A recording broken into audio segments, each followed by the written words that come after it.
Hare Krishna, everyone.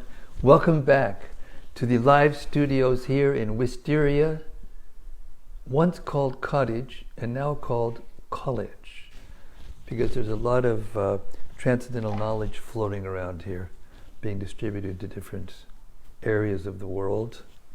It's kind of like an online college. And welcome to all of you who have tuned in to come to the latest course, hearing session. And welcome to all the devotees. We've got So Street, we've got South Africa via America, we've got, Belgium, we've got Hungary, we've got Holland, we've got Liverpool. I mean, the whole world is here,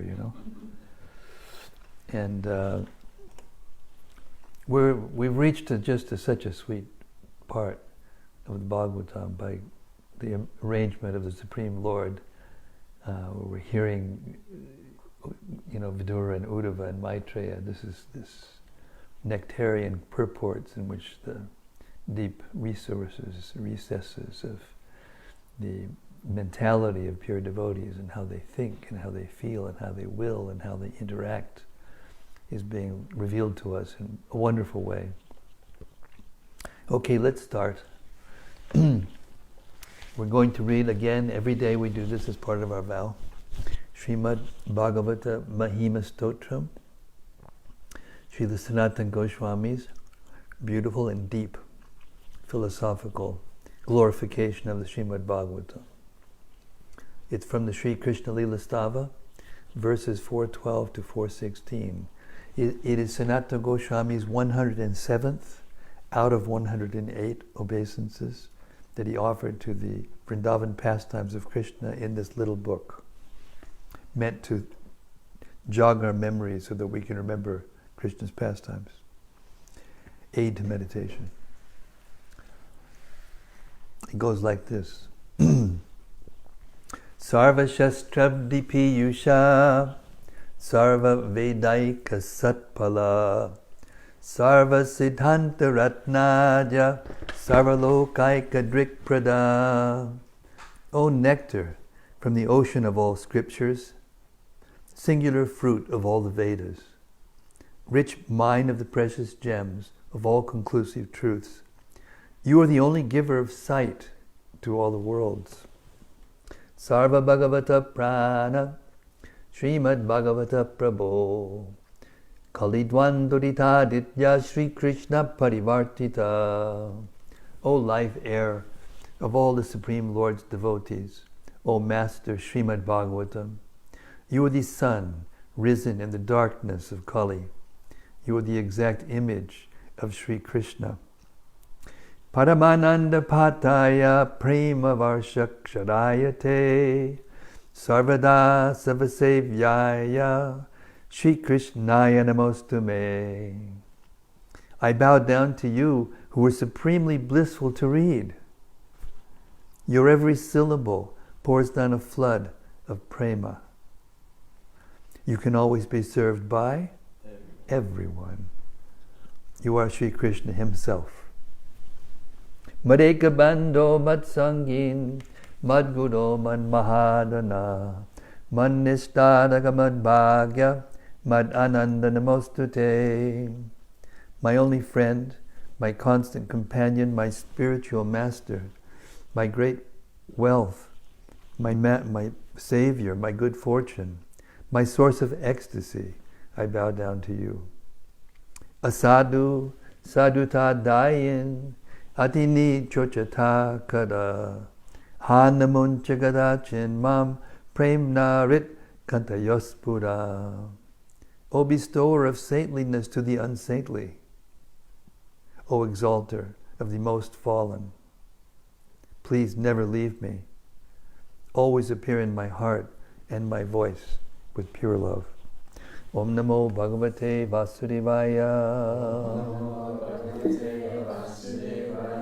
Om Namo Bhagavate Vasudevaya. Om Namo Bhagavate Vasudevaya.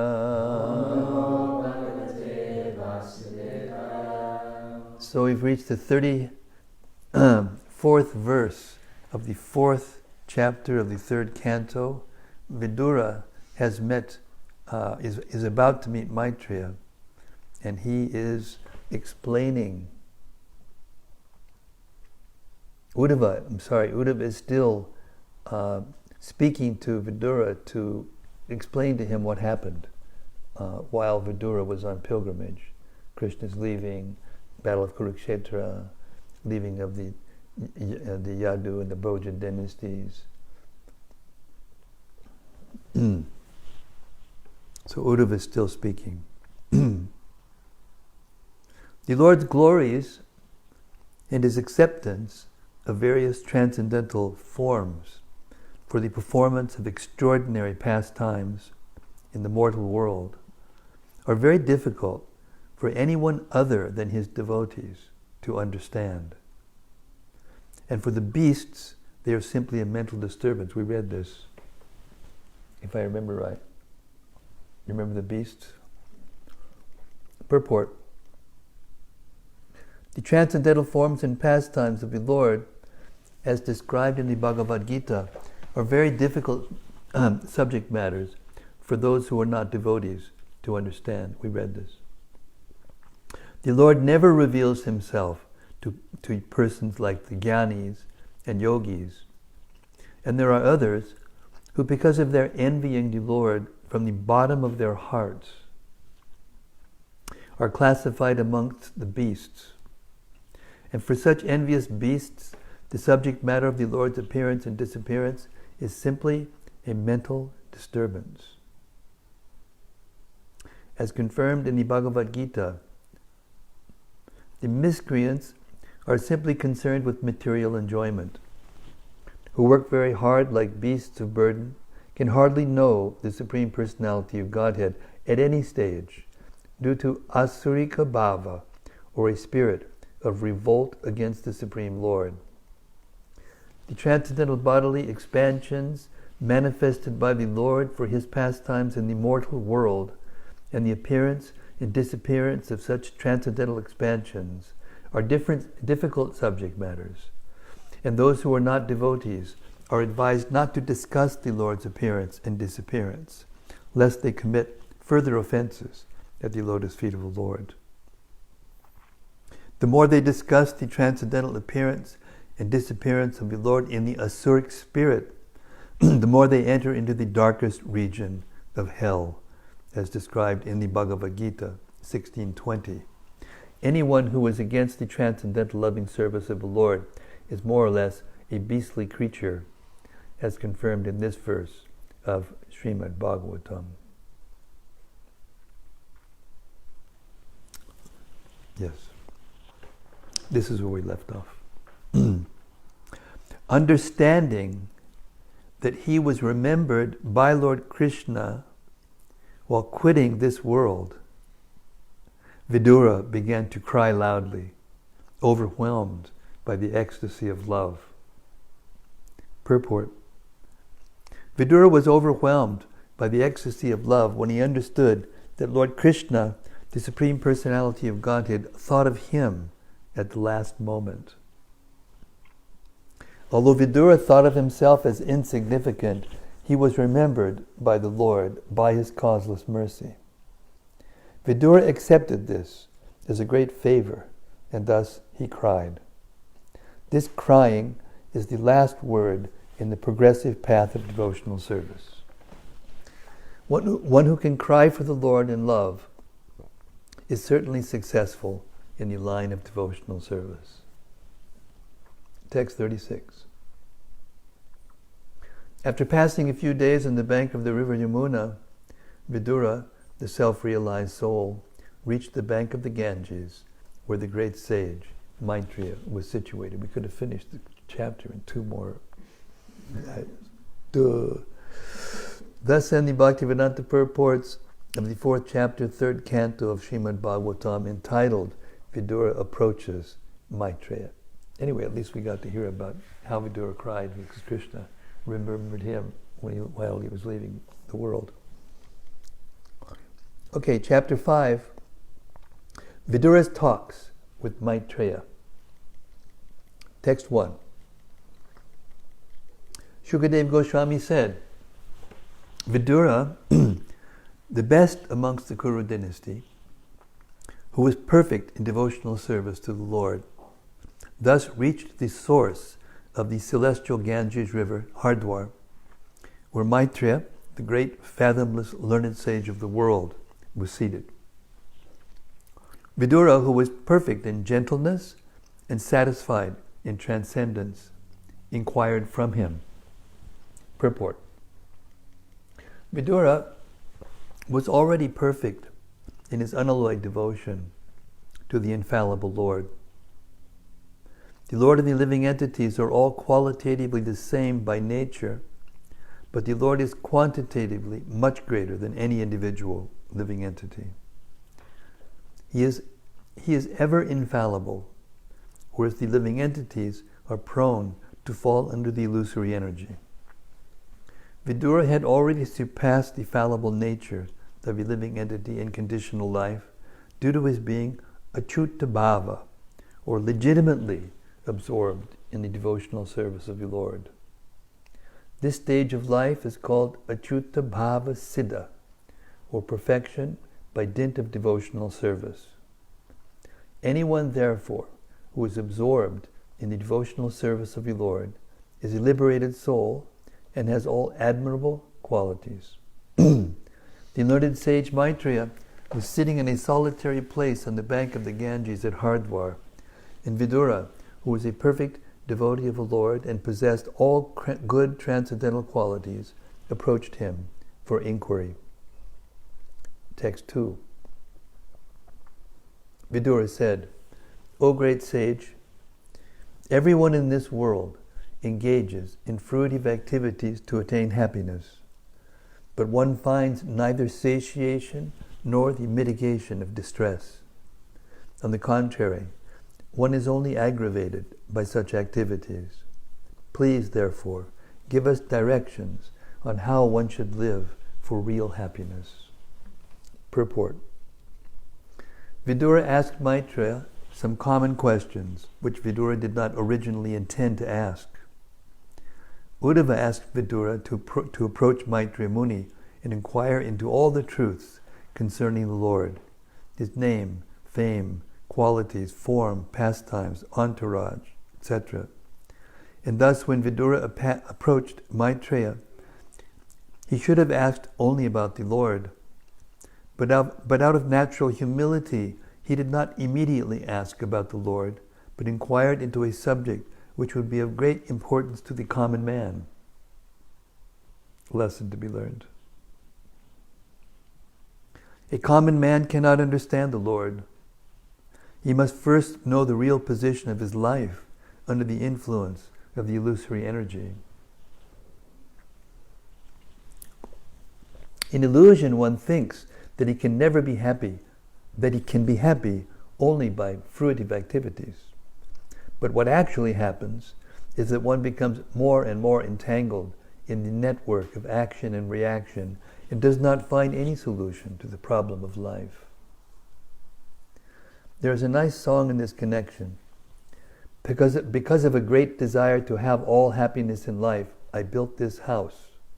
But unfortunately, the whole scheme has turned to ashes because the house was unexpectedly set on fire. The law of nature is like that.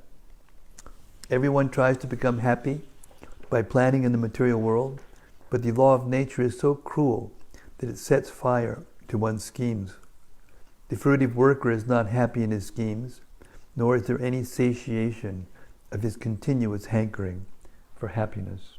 I don't know whether you've heard, but California, a good part of California burned down this last year. Whole towns just. Text 3. O my Lord, great philanthropic souls travel on the earth on behalf of the Supreme Personality of Godhead to show compassion to the fallen souls who are averse to the sense of subordination to the Lord. Purport. To be obedient to the wishes of the Supreme Lord, is the natural position of every living entity, but due only to past misdeeds, a living being becomes averse to the sense of subordination to the Lord, and suffers all the miseries of material existence. No one has anything to do but render devotional service to the Supreme Lord. Sri Krishna. Therefore, any activity other than transcendental loving service to the Lord is more or less a rebellious action against the Supreme Will. All fruitive activity, empirical philosophy, and mysticism are more or less against the sense of subordination to the Lord, and any living entity engaged in such rebellious activity is more or less condemned by the laws of material nature, which work under the subordination of the Lord. Great unalloyed devotees of the Lord are compassionate towards the fallen souls, and therefore they travel all over the world with the mission of bringing them back to Godhead, back to home. Such pure devotees of the Lord carry the message of Godhead in order to deliver the fallen souls, and therefore the common man, who is bewildered by the influence of the external energy of the Lord, should avail himself of their association. Text 4. Therefore, O great sage, please give me instruction on the transcendental devotional service of the Lord, so that He who is situated in the heart of everyone will be pleased to impart from within knowledge of the absolute truth in terms of the ancient Vedic principles delivered only to those who were purified by the process of devotional service. Purport. As already explained in the first canto of Srimad-Bhagavatam, the absolute truth is realized in 3 different phases, although they are one and the same, in terms of the knower's capacity to understand. The most capable transcendentalist is the Lord's pure devotee, who is without any tinge of fruitive actions or philosophical speculation. Only by devotional service does one's heart become completely purified from all material coverings like karma, jnana, and yoga. Only to a devotee in such a purified stage does the Lord, who is seated in everyone's heart with the individual soul, give instruction so that the devotee can reach the ultimate destination of going back home, back to Godhead. This is confirmed in the Bhagavad Gita. Tesham satata yuktanam bhajatam priti purvakam dadami buddhi yogam tam yenamam upayantite. Only when the Lord is satisfied with the devotional service of the devotee does He impart knowledge, as He did for Arjuna and Uddhava. The jnanis, yogis, and karmis cannot expect this direct cooperation of the Lord.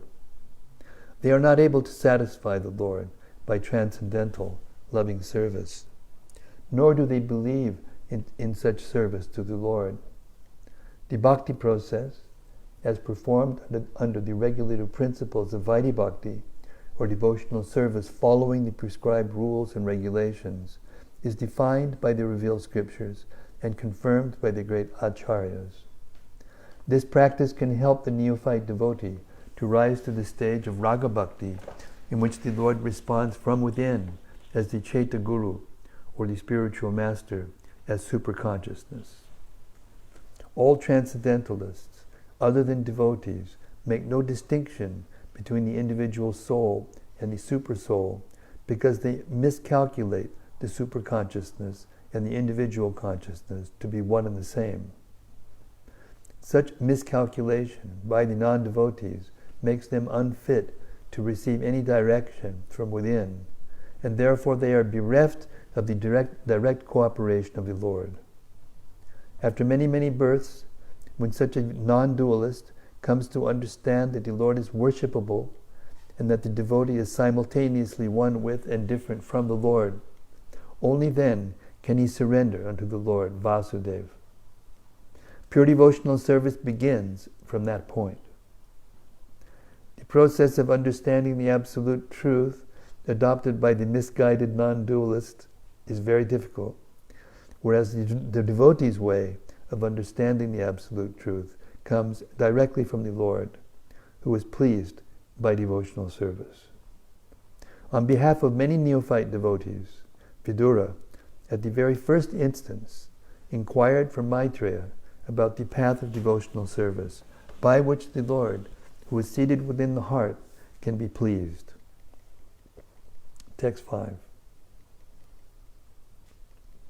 O great sage, kindly narrate how the Supreme Personality of Godhead, who is the independent, desireless Lord of the three worlds, and the controller of all energies, accepts incarnations and creates the cosmic manifestation with perfectly arranged regulative principles for its maintenance. Purport. Lord Krishna is the original personality of Godhead, from whom the three creative incarnations, namely the Purusha avatars, Karunadvashayi Vishnu, Garbhodakashayi Vishnu, and Kshirodakashayi Vishnu, expand. The whole material creation is conducted by the three Purushas in successive stages under the external energy of the Lord, and thus material nature is controlled by Him. Thinking material nature to be independent is like seeking milk from the nipple-like bags on the neck of a goat. The Lord is independent and desireless. He does not create the material world for His own satisfaction, as we create our household affairs to fulfill our material desires. Actually, the material world is created for the illusory enjoyment of the conditioned souls, who have been against the transcendental service of the Lord since time immemorial. But the material universes are full in themselves. There is no scarcity for maintenance in the material world. Because of their poor fund of knowledge, the materialists are disturbed when there is an apparent increase of population on the earth. Whenever there is a living being on the earth, however, his subsistence is immediately arranged by the Lord. The other species of living entities who far outnumber human society are never disturbed for maintenance.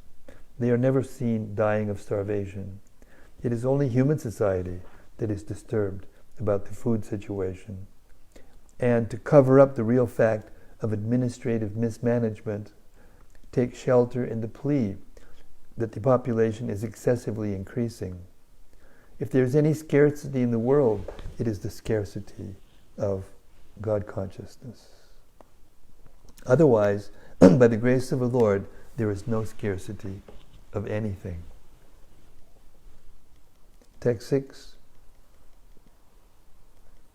He lies down on his own heart, spread in the form of the sky, and thus placing the whole creation in that space, he expands himself into many living entities who are manifested as different species of life.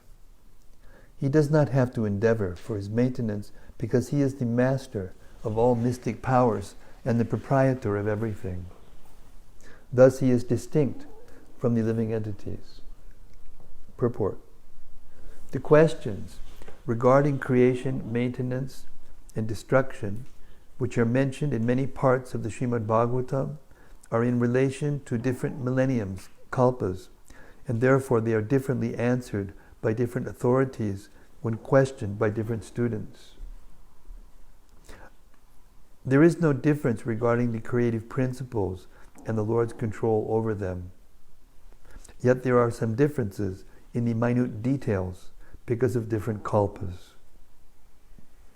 The gigantic sky is the material body of the Lord, called the Virat Rupa, and all material creations are resting on the sky, or the heart of the Lord. Therefore, beginning from the sky, the first material manifestation to the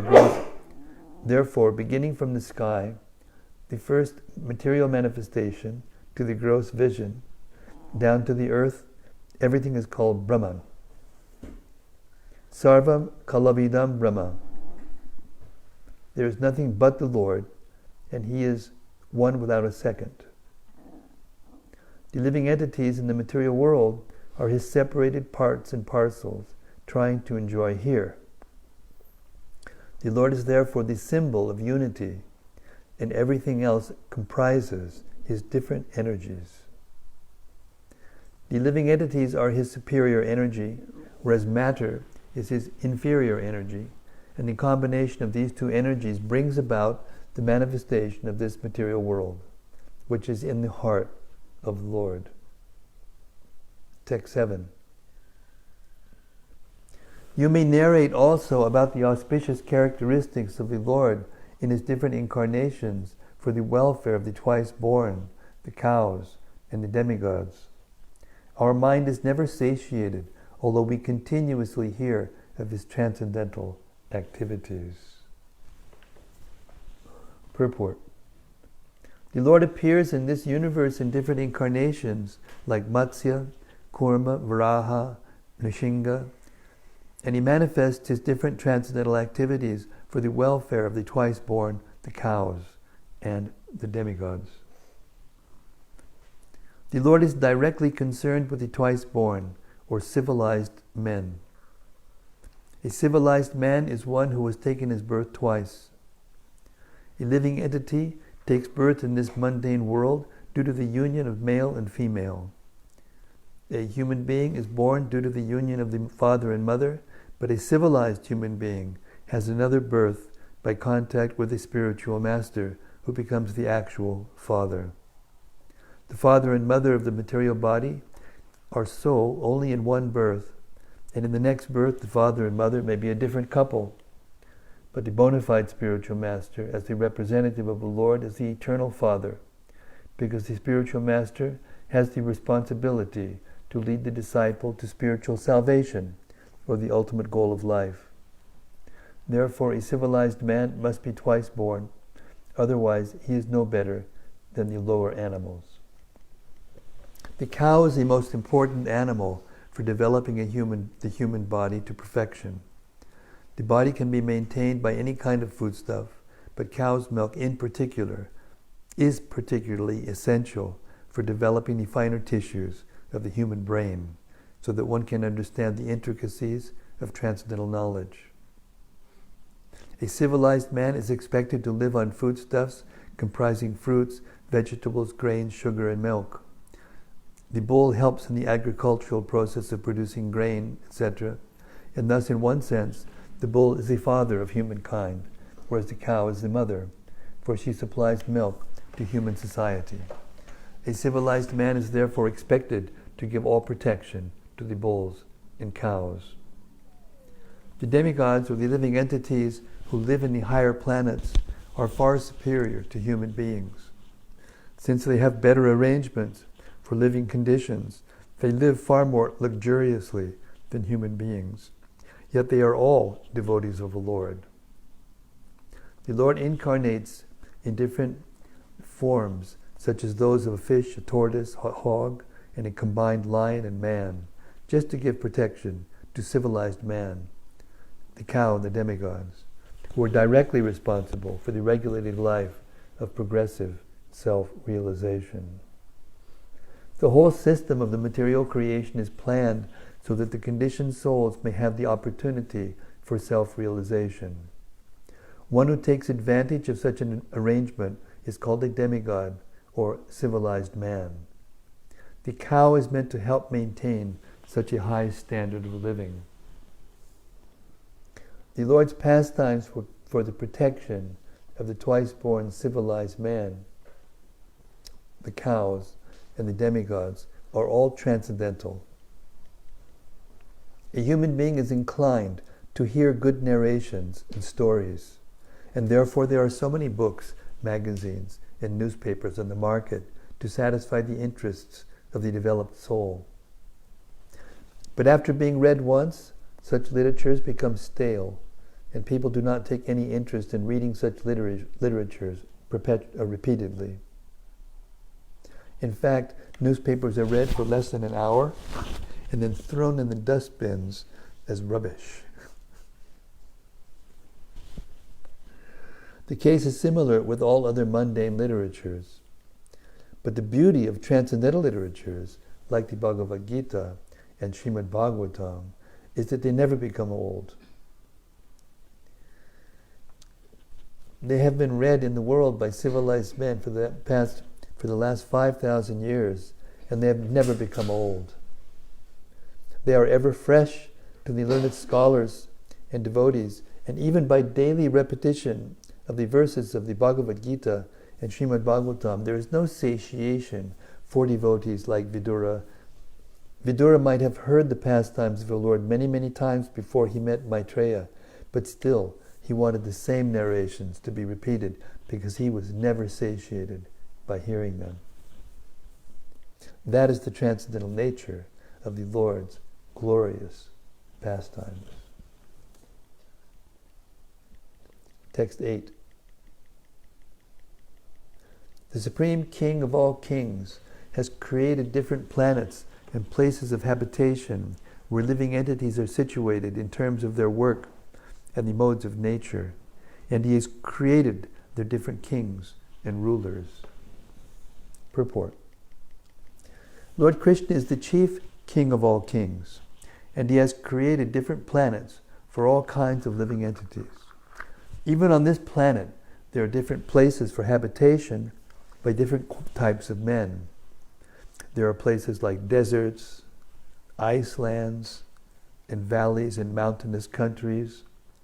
And in each of them there are different kinds of men, born of different modes of living of nature, according to their past deeds.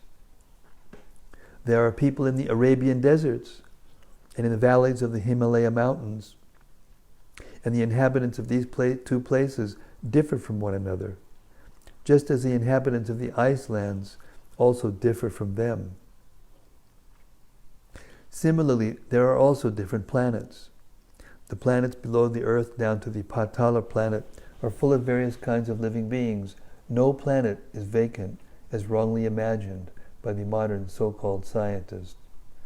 In the Bhagavad Gita we find it said by the Lord that the living entities are sarvagata, or present in every sphere of life. So there is no doubt that on other planets there are also inhabitants like us, sometimes with greater intelligence and greater opulence. The living conditions for those of greater intelligence are more luxurious than on this earth. There are also planets where no sunlight reaches, and there are living entities who must live there due to their past deeds. All such plans for living conditions are made by the Supreme Lord, and Vidura requested Maitreya to describe this topic for the sake of further enlightenment. Recently I read where they're actually finding new species at the bottom of the ocean. They haven't been able to go down to the depths. Now they have these little kind of submarines that can go finally to the, and they're finding all these weird-looking creatures there, living, and they have lights coming out, flashlights, and they can see their way around. And the pressure, you can imagine the pressure on the body, what kind of bodies they must have to withstand the pressure of the whole ocean on top of it. Text 9. O chief among the Brahmanas, please also describe how Narayana, the creator of the universe and the self-sufficient Lord, has differently created the natures, activities, forms, features, and names of the different living creatures. Purport. Each living being is under the plan of his natural inclinations in terms of the modes of material nature.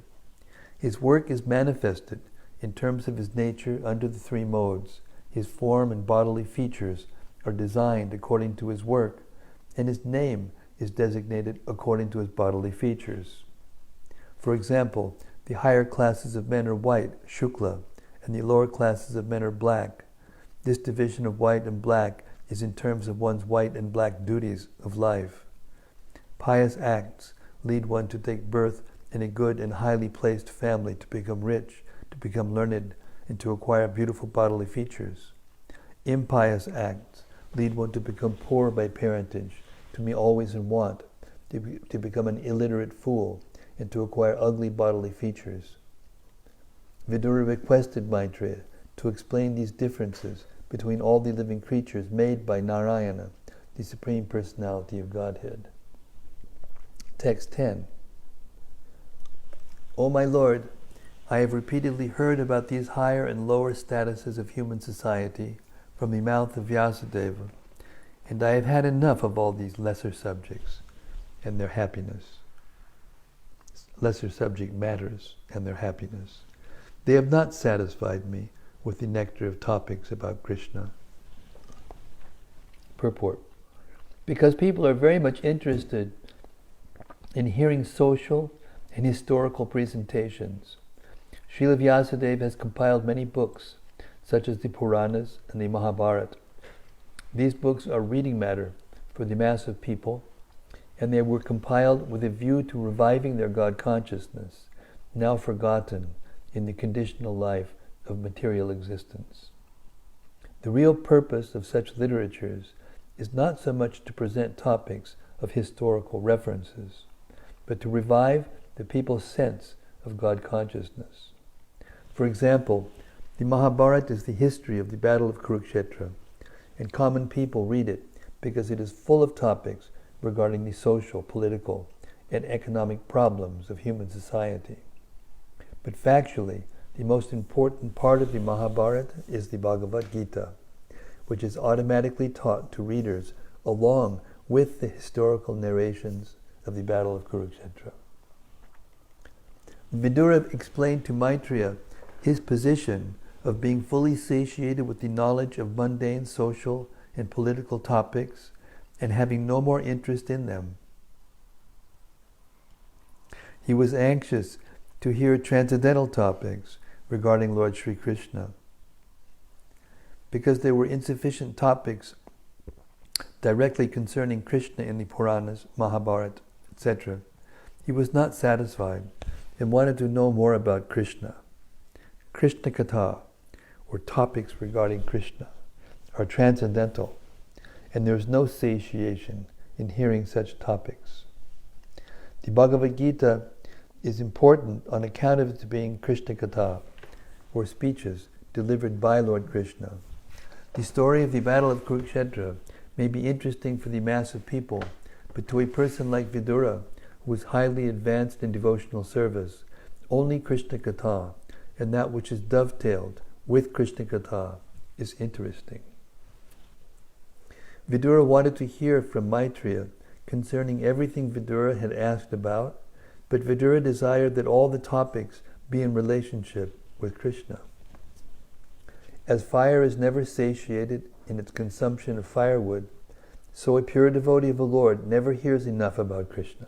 Hare Krishna. Historical events and other narrations concerning social and political incidents all become transcendental as soon as they are in relationship with Krishna. That is the way to transform mundane things into spiritual identity. The whole world can be transformed into Vaikuntha if all worldly activities are dovetailed with Krishna Katha. There are two important Krishna Kathas current in the world, the Bhagavad Gita and Srimad-Bhagavatam. The Bhagavad Gita is Krishna Katha because it is spoken by Krishna, whereas Srimad-Bhagavatam is Krishna Katha because it narrates about Krishna.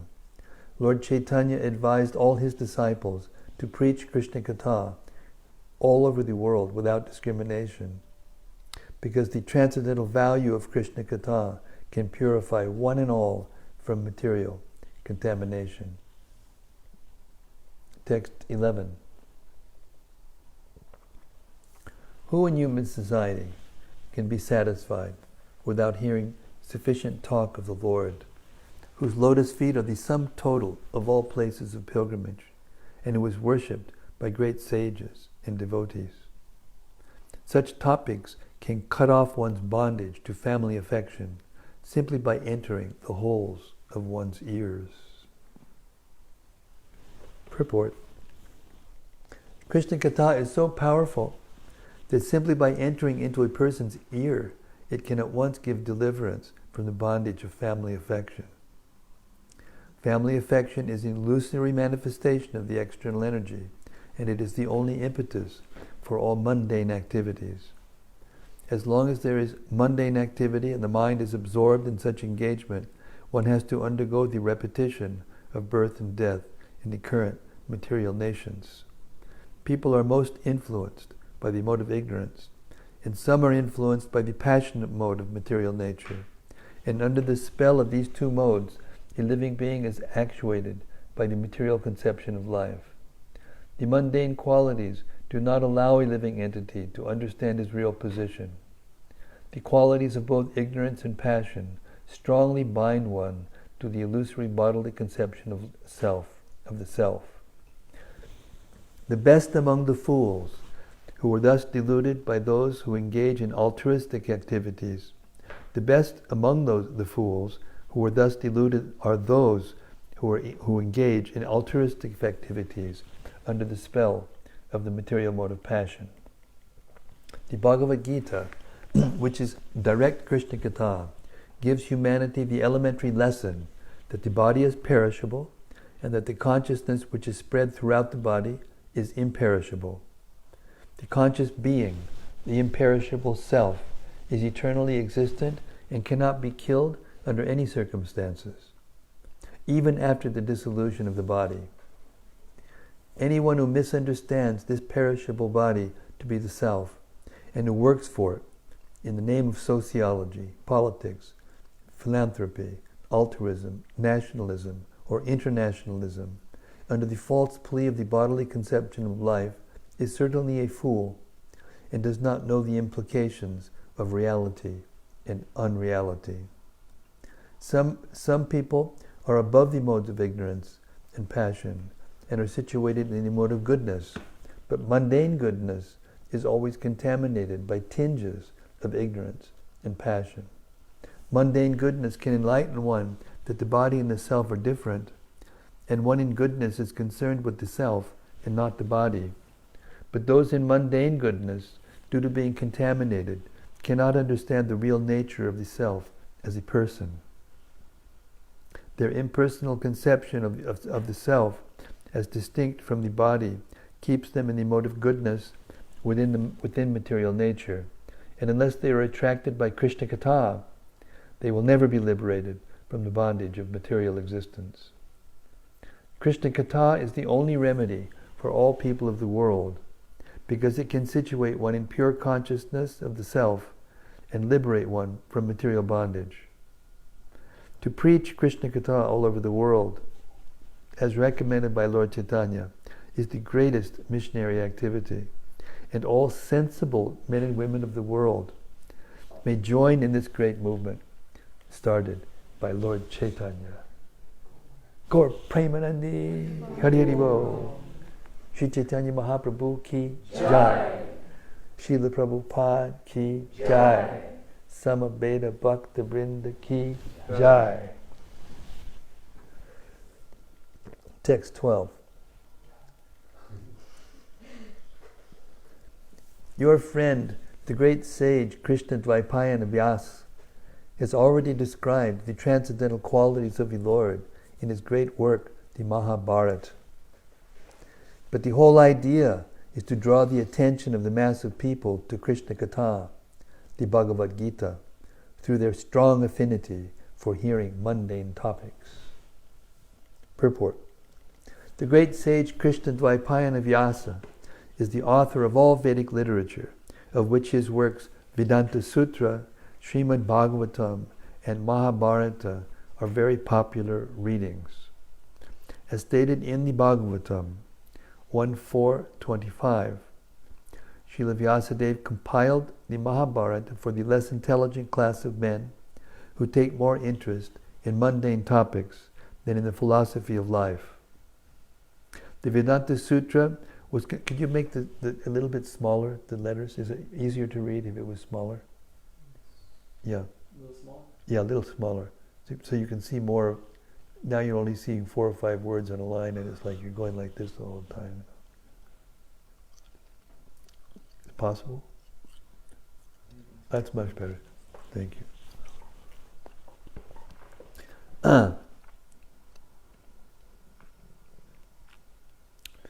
The Vedanta Sutra was compiled for persons already above the mundane topics, who might already have tasted the bitterness of the so-called happiness of mundane affairs. The first aphorism of a Vedanta Sutra is Atato Brahma Jigyasa, that is, only when one has finished the business of mundane inquiries in the marketplace of sense gratification can one make relevant inquiries regarding Brahman, the transcendence. Those persons who are busy with the mundane inquiries which fill the newspapers and other such literatures are classified as Stri, Shudra, Dvija, Bandhus, or women, laborer class, and unworthy sons of the higher classes, Brahmana, Kshatriya, and Vaishya. That means everybody, by the way, in the world today. Such less intelligent people cannot understand the purport of the Vedanta Sutra, although they may make a show of studying the sutras in a perverted way. The real purport of Vedanta Sutra is explained by the author himself in the Srimad-Bhagavatam, and anyone trying to understand the Vedanta Sutra without reference to Srimad-Bhagavatam is certainly misguided. Such misguided persons who are interested in the mundane affairs of philanthropic and altruistic work under the misconception of the body as the self could better take advantage of the Mahabharata, which was specifically compiled by Srila Vyasadeva for their benefit. The great author has compiled the Mahabharata in such a way that the less intelligent class of men, who are more interested in mundane topics, may read the Mahabharata with great relish, and in the course of such mundane happiness, can also take advantage of the Bhagavad Gita, the preliminary study of the Srimad-Bhagavatam, or the Vedanta Sutra. Srila Vyasadeva had no interest in writing a history of mundane activities, other than to give less intelligent persons a chance for transcendental realization through the Bhagavad Gita. Vidura's reference to the Mahabharata indicates that he had heard of the Mahabharata from Vyasadeva, his real father, while he was away from home and was touring the places of pilgrimage. Text 13. For one who was anxious to engage constantly in hearing such topics, Krishna Katha gradually increases his indifference towards all other things. Such constant remembrance of the lotus feet of Lord Krishna by the devotee who has achieved transcendental bliss vanquishes all his miseries without delay. How long does it take, Prabhu? Purport. We must know for certain that on the absolute plane, Krishna Katha and Krishna are one and the same. The Lord is the absolute truth, and therefore His name, form, qualities, etc., which are all understood to be Krishna Katha, are non-different from Him, from Himself, from Him. The Bhagavad Gita being spoken by the Lord is as good as the Lord Himself. When a sincere devotee reads the Bhagavad Gita, this is as good as seeing the Lord face to face. I will repeat that, if you don't mind. When a sincere devotee reads the Bhagavad Gita, this is as good as seeing the Lord face to face in His personal presence. But this is not so for the mundane wrangler. All the potencies of the Lord are there when one reads the Bhagavad Gita, provided it is read in the way recommended in the Bhagavad Gita by the Lord Himself. One cannot foolishly manufacture an interpretation of the Bhagavad Gita and still bring about transcendental benefit. Anyone who tries to squeeze some artificial meaning or interpretation from the Bhagavad Gita for an ulterior motive is not Shradadana pungsa, one engaged anxiously in bona fide hearing of Krishna Katha. Such a person cannot derive any benefit from reading the Bhagavad Gita, however great a scholar he may be in the estimation of a layman. The Shradadana, or faithful devotee, can actually derive all the benefits of the Bhagavad Gita, because by the omnipotency of the Lord, he achieves the transcendental bliss which vanquishes attachment and nullifies all concomitant material miseries. Only the devotee, by his factual experience, can understand the import of this verse spoken by Vidura. The pure devotee of the Lord enjoys life by constantly remembering the lotus feet of the Lord by hearing Krishna Katha. I'm going to read that again. The pure devotee of the Lord enjoys life by constantly remembering the lotus feet of the Lord by hearing Krishna Katha. For such a devotee, there is no such thing as material existence, and the much advertised bliss of Brahmananda is like a fig for the devotee who is in the midst of the transcendental ocean of bliss. So poetic, huh?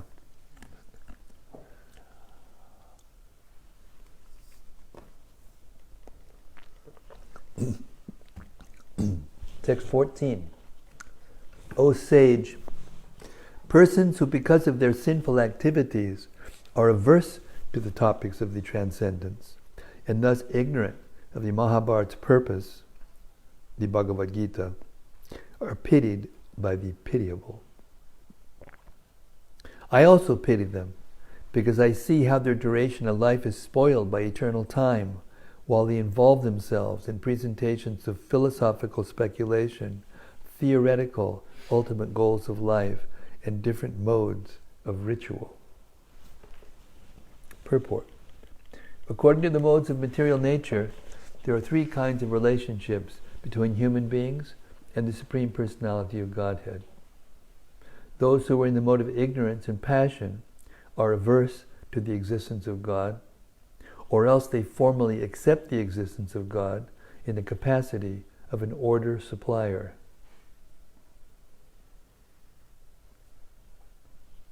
Above them are those who are in the mode of goodness. This second class of men believe in the Supreme Brahman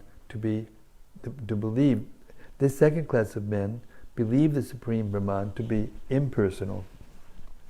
They accept the cult of bhakti, in which hearing of Krishna Katha is the first item, as a means and not the end. Above them are those who are pure devotees. They are situated in the transcendental stage, above the mode of material goodness.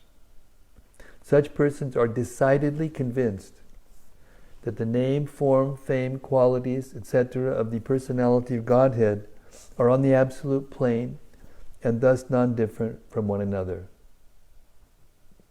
For these persons, hearing the topics of Krishna is equal to meeting him face to face. According to this class of men situated in pure devotional service to the Lord, such devotional service is Purushartha, the highest goal of human life and its real mission. The impersonalists, because they engage in mental speculation and have no faith in the personality of Godhead, have no business hearing the topics of Krishna. Such persons are pitiable for the first-class pure devotees of the Lord. The pitiable impersonalists pity those who are influenced by the modes of ignorance and passion, but the pure devotees of the Lord take pity on both classes of men, because both waste their most valuable time in the human form of life in false pursuits, namely sense enjoyment and mental speculative presentations of different theories and goals of life. Do me a favor, move over to where he is and let him move over here to the corner where he can get better support for his back.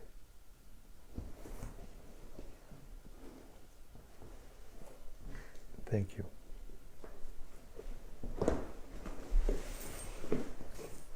Yes. Text 15.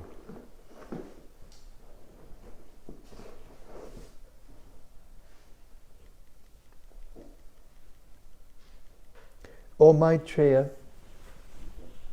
friend of the distressed, the glories of the Supreme Lord can alone do good for people all over the world. Therefore, just as bees collect honey from flowers, kindly describe the essence of all topics, the topics of the Lord. Purport. There are many topics for different persons in different modes of material nature, but the essential topics are those in relationship with the Supreme Lord. Unfortunately, materially affected conditioned souls are all more or less averse to topics of the Supreme Lord, because some of them do not believe in the existence of God, and some of them believe only in the impersonal feature of the Lord. In both cases, there is nothing for them to say of God. Both the non-believers and the impersonalists deny the essence of all topics. Therefore, they engage in topics of relativity in various ways, either in sense gratification or in mental speculation. For the pure devotees like Vidura, the topics of both the mundaners and the mental speculators are useless in all respects. Thus, Vidura requested Maitreya to talk only of the essence, Krishna, and nothing else. Text 16. Kindly chant all those superhuman transcendental activities of the Supreme Controller, the Personality of Godhead, who accepted incarnations fully equipped with all potency for the full manifestation and maintenance of the cosmic creation. Purport. Vidura was undoubtedly very eager to hear about Lord Krishna in particular, but he was overwhelmed because Lord Krishna had just passed away from the visible world. He therefore wanted to hear about him in his Purusha incarnations, which he manifests with full potencies for the creation and maintenance of the material world. The activities of the Purusha incarnations are but an extension of the activities of the Lord. This hint was given by Vidura to Maitreya because Maitreya could not decide which part of the activities of Lord Krishna should be chanted. Text 17. Shukadeva Goswami said, the great sage Maitreya Muni, after honoring Vidura very greatly, began to speak at Vidura's request for the greatest welfare of all people. Purport. The great sage Maitreya Muni is described here as Bhagavan because he surpassed all ordinary human beings in learning and experience. Thus, his selection of the greatest welfare service for the world is considered authoritative. The all-inclusive welfare service for the entire human society is devotional service to the Lord, and as requested by Vidura, the sage described the same very appropriately. Text 18. Sri Maitreya said, O Vidura, all glory unto you. You have inquired from me about the greatest of all goodness, and thus you have shown your mercy both to the world and to me, because your mind is always absorbed in thoughts of the transcendence. Purport. Maitreya Muni, who was experienced in the science of transcendence, could understand that Vidura's mind was fully absorbed in the transcendence. Adhoksaja means that which transcends the limits of sense perception or sensuous experience. The Lord is transcendental to our sense experience, but he reveals himself to the sincere devotee. Because Vidura was always absorbed in thought of the Lord, Maitreya could estimate Vidura's transcendental value. He appreciated the valuable inquiries of Vidura and thus thanked him with great honor. Text 19. O Vidura, it is not at all wonderful that you have so accepted the Lord without deviation of thought, for you are born from the semen of Vyasadeva. Purport.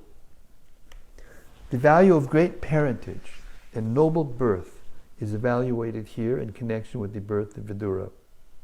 The culture of a human being begins with the father invests his semen in the womb of the mother.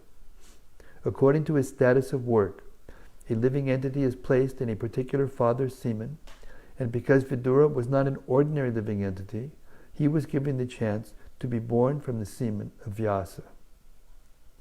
The birth of a human being is a great science, and therefore reformation of the act of impregnation, according to the Vedic ritual called Garbhadana Sanskara, is very important for generating good population.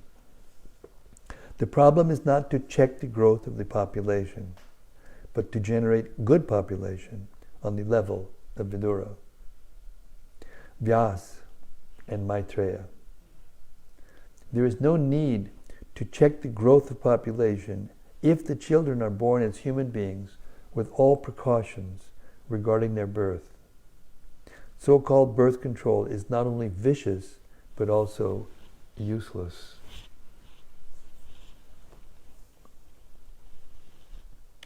Text 20. I know that you are now Vidura due to the cursing of Mandavya Muni, and that formerly you were King Yamaraj, the great controller of living entities after their death. You were begotten by Satyavati's son, Vyasadeva, and the kept wife of his brother. Purport.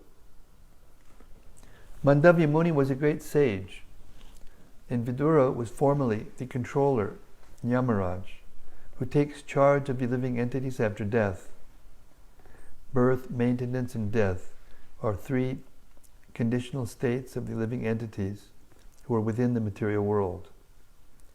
As the appointed controller, after death, Yamaraj once tried Mandavya Muni for an act of cruelty in his childhood and ordered him to be pierced with a lance. Mandavya, being angry at Yamaraj for awarding him undue punishment, cursed him to become a Shudra, member of the less intelligent laborer class. Thus Yamaraj took birth from the womb of the kept wife of Vichitravirya by way of the semen of Vichitravirya's brother, Vyasadeva. Vyasadeva is the son of Satyavati by the great sage Parashara, and Vichitravirya is the son of the same Satyavati by the great king Shantanu, the father of Bhishmadev. This mysterious history of Vidura was known to Maitreya Muni because he happened to be a contemporary friend of Vyasadev's. In spite of Vidura's birth from the womb of his kept wife, because he had otherwise high parentage and great connection, he inherited the highest talent of becoming a great devotee of the Lord. To take birth in such a great family is understood to be an advantage for attaining devotional life. Vidura was given this chance due to his previous greatness. Text 21. Your good self is one of the eternal associates of the Supreme Personality of Godhead, for whose sake the Lord, while going back to his abode, left instructions with me. Purport. Yamaraj, the great controller of life after death, decides the living entities' destinies in their next lives. He is surely among the most confidential representatives of the Lord. Such confidential posts are offered to great devotees of the Lord who are as good as his eternal associates in the spiritual sky. And because Vidura happened to be among them, the Lord, while returning to Vaikuntha, left instructions for Vidura with Maitreya Muni. Generally, the internal associates of the Lord in the spiritual sky do not come to the material world. Sometimes they come, however, by the order of the Lord, not to hold any administrative post, but to associate with the Lord in person, or to propagate the message of God in human society. Such empowered representatives are called Shaktyavesha avatars, or incarnations invested with transcendental power of attorney. 22.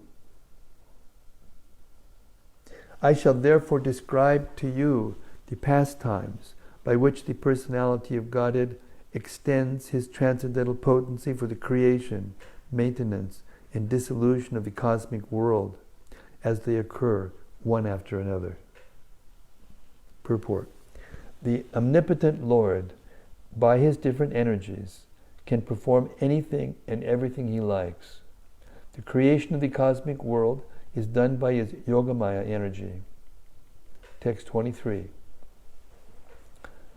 The personality of Godhead, the master of all living entities, existed prior to the creation as one without a second. It is by his will only that creation is made possible, and again everything merges in him. This Supreme Self is symptomized by different names. Purport. The great sage here begins to explain the purport of the 4 original verses of the Srimad-Bhagavatam. Although the followers of the Mayavad impersonalist school have no access to the Srimad-Bhagavatam, they sometimes screw out an imaginary explanation of the original 4 verses. But we must accept the actual explanation given herein by Maitreya Muni, because he, along with Uddhava, personally heard it directly from the Lord. The first line of the original 4 verses runs, Aham evasam evagre. The word aham is misinterpreted by the Mayavad school into meanings which no one but the interpreter can understand. Here, aham is explained as the Supreme Personality of Godhead, not the individual living entities. Before the creation, there was only the personality of Godhead. There were no Purusha incarnations, and certainly no living entities. Nor was there the material energy by which the manifested creation is effected. The Purusha incarnations and all the different energies of the Supreme Lord were merged in him only. The personality of Godhead is described herein as the master of all other living entities. He is like the sun disk, and the living entities are like the molecules of the sun's rays. This existence of the Lord before the creation is confirmed by the Shrutis. Vasudevo va idam agra asin na brahma na cha shankaraha eko vai narayana asin na brahma neshanaha.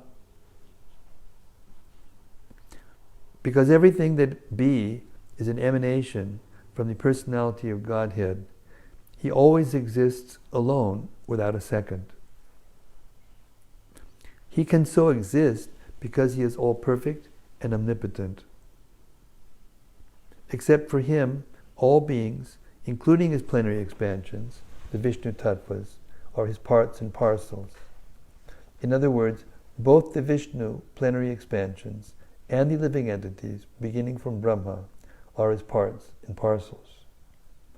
Before the creation, there was no Karnarnavashayi or Garbhadakashayi or Shirodakashayi Vishnu, nor was there Brahma nor Shankara. Although the spiritual existence was there with the Lord, the material existence was dormant in him. By his will only is the material manifestation done and undone. The diversity of the Vaikuntha Lokas is one with the Lord, just as the diversity of soldiers accompanying a king is one with him.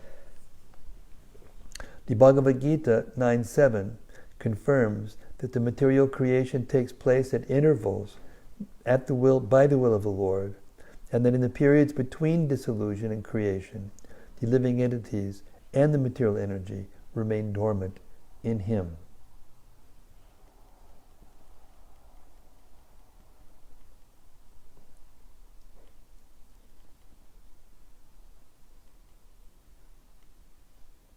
Text 24. The Lord, the undisputed proprietor of everything, was the only seer. The cosmic manifestation was not present at that time, and thus he felt imperfect without his plenary and separated parts and parcels. The material energy was dormant, whereas the internal potency was manifested. Purport. The Lord is the supreme seer because only by his glance did the material energy become active for cosmic manifestation. At that time, the seer was there, but the external energy over which the glance of the Lord is cast was not present. He felt somewhat insufficient, like a husband feeling lonely in the absence of his wife. This is a poetic simile. The Lord wanted to create the cosmic manifestation to give another chance to the conditioned souls who were dormant in forgetfulness. The cosmic manifestation gives the conditioned souls a chance to go back home, back to Godhead. And that is its main purpose.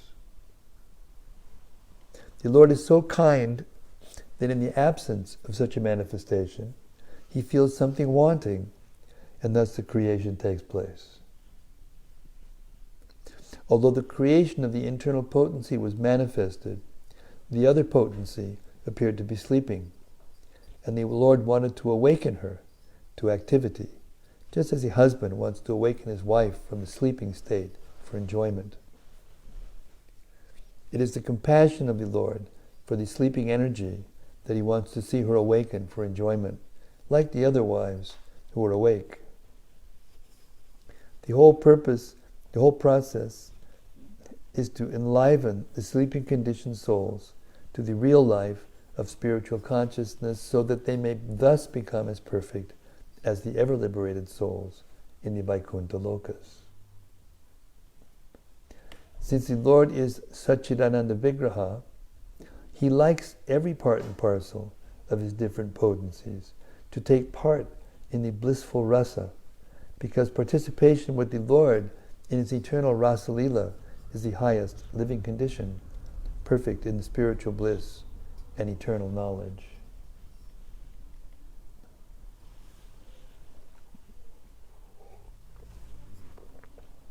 Text 25.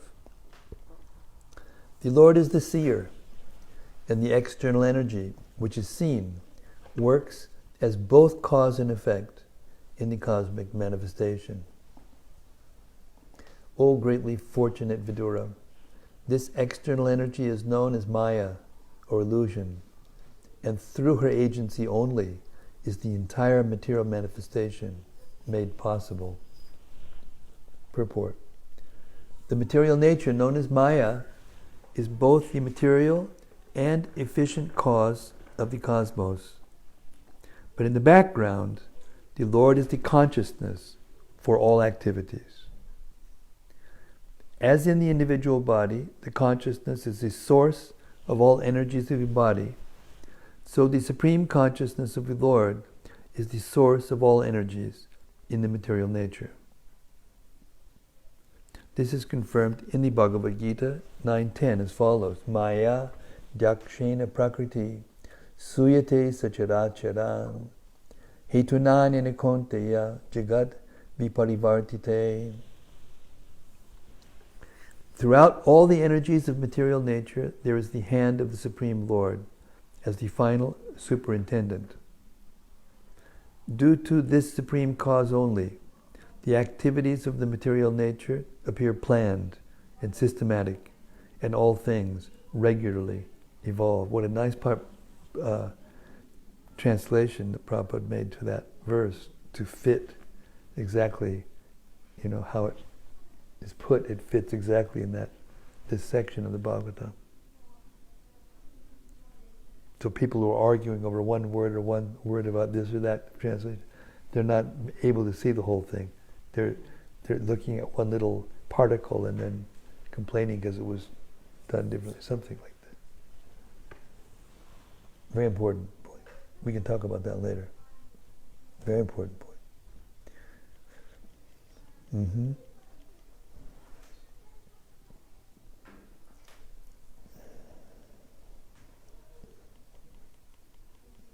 We're going to stop here. Hare Krishna.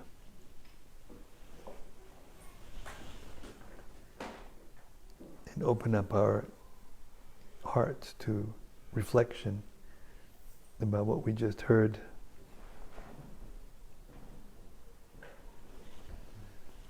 Anything that stuck out in your mind or anything that made an impression on you that you want to share, or you want to elaborate on, or you want someone else to elaborate on?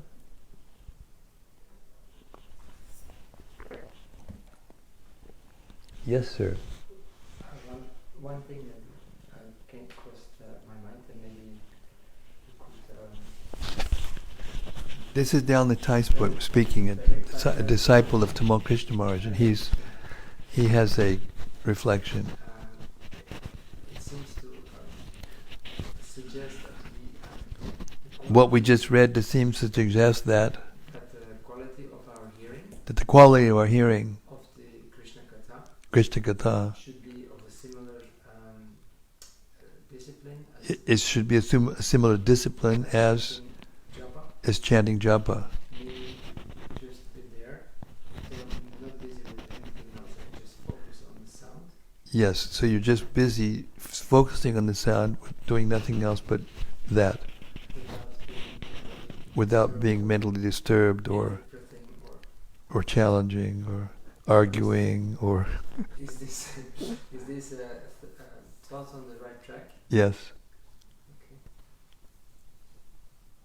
Because as you were mentioning also that this the words are there, it's always the same, it never changes.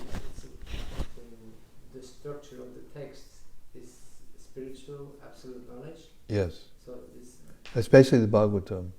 Mahabharata is written each creation or each. Let me see, how does it go?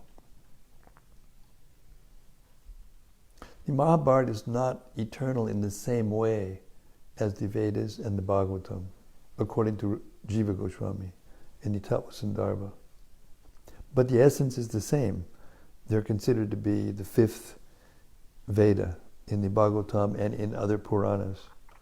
The Mahabharata, the Puranas, the Itihasas, the histories of the universe, they're all considered to be smriti, remembered, and they explain the Shrutis in a way that makes easier to understand for conditioned souls in the material world. But the Shruti and the Bhagavatam are eternal and they don't change. Nigamakalpa taror galitam palam sukhamukhat amrita dravya samitam. So the word nigama means Shruti, and the word agama means smriti. So the Bhagavatam is defined in the very beginning as nigamakalpa taror, the galitam palam, the ripened fruit of the tree of the Shruti. So when Vyasadeva was inspired by Narada Muni after he felt dissatisfied or incomplete after compiling the Puranas and Mahabharata, and notice he was a compiler of the Puranas, an editor of the Vedas. He didn't write them, but he wrote two works, the Vedanta Sutra and the Mahabharata. And he wasn't satisfied still. Mahabharata summarizes all the Puranas. And the Vedanta Sutra summarizes all the Upanishads. Right? That was like a complete summarization of the whole Vedic literature.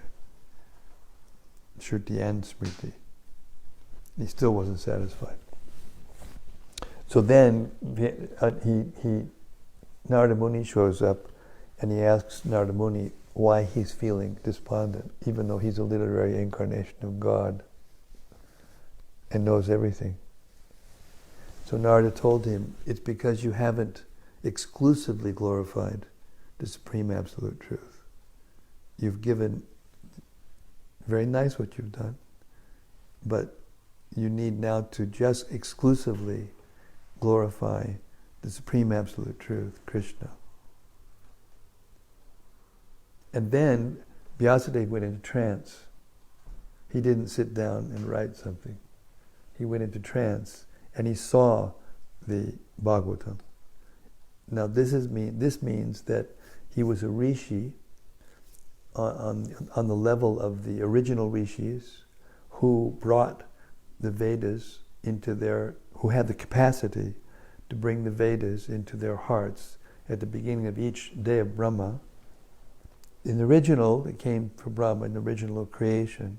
But then at the end of every day of Brahma, things have to be partially recreated and different parts of the Vedas have to be brought back into human society at this level on the earth. So therefore, there were rishis who could actually sit in meditation and bring those mantras from the unmanifest to the manifested state. Sanatana Goswami was such a person, and he brought the Brihad Bhagavatamrita like that into the manifested state, which was lost. The Brihad Bhagavatamrita is actually the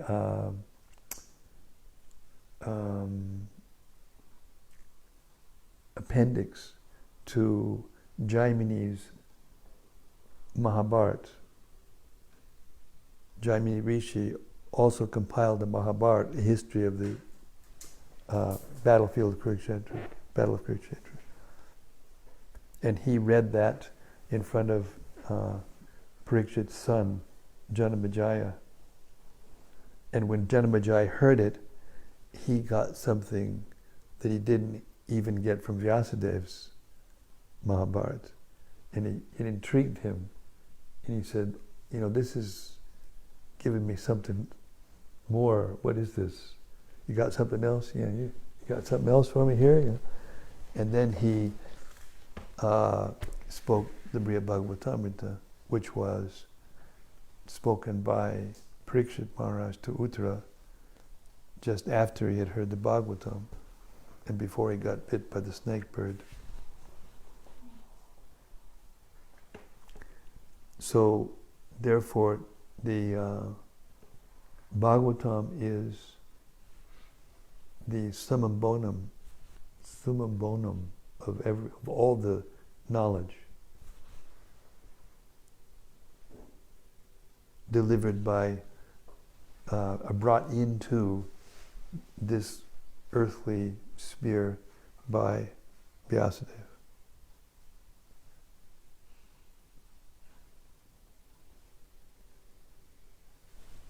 Therefore, it should be heard with great attention.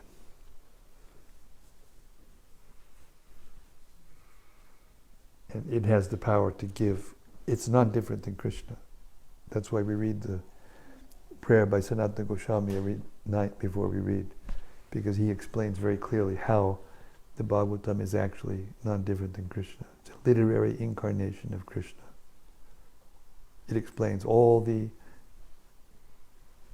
Vedanta Sutra and all the Vedas and all the Puranas, everything, Itihasas, it's all there in the Bhagavatam.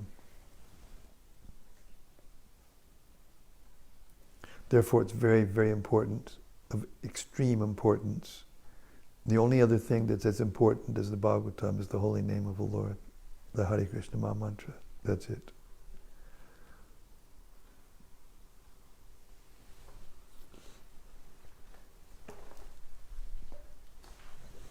Yes, Bhaktamat, please.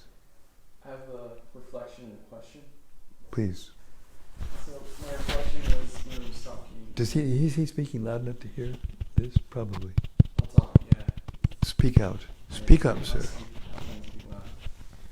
My reflection is, I once heard a talk by Bill Gates where he was talking about how he wanted to figure out a way, create a metric where you could reduce population in order to hire more teachers. And in the purport, we read about how there's the people that are all about population control don't understand that for every person that's created, that Krishna provides a way for them to be taken care of. And so therefore the problem is the mismanagement of scarce resources. Well said, by the way. So I would like you to explain Garbhadana Samskara. Like what is that process? The Garbhadana Samskara is a Vedic samskara, which is a purificatory ceremony. It's actually a sacrifice, a Vedic sacrifice. When it comes time, when the couple decide that they want to conceive a child, there's a fire sacrifice, and there are mantras, and there are priests that come and do the mantras, and everyone knows what's happening, and it's a joyous celebration. They don't go somewhere else in some dark place and do their business without anybody knowing what they're doing, and in order to have some sense gratification, some fun. And so what happens is the soul, who is destined to come into a higher consciousness, comes into that womb as a result of that sacrifice. So it's a yajna for... It's a yajna.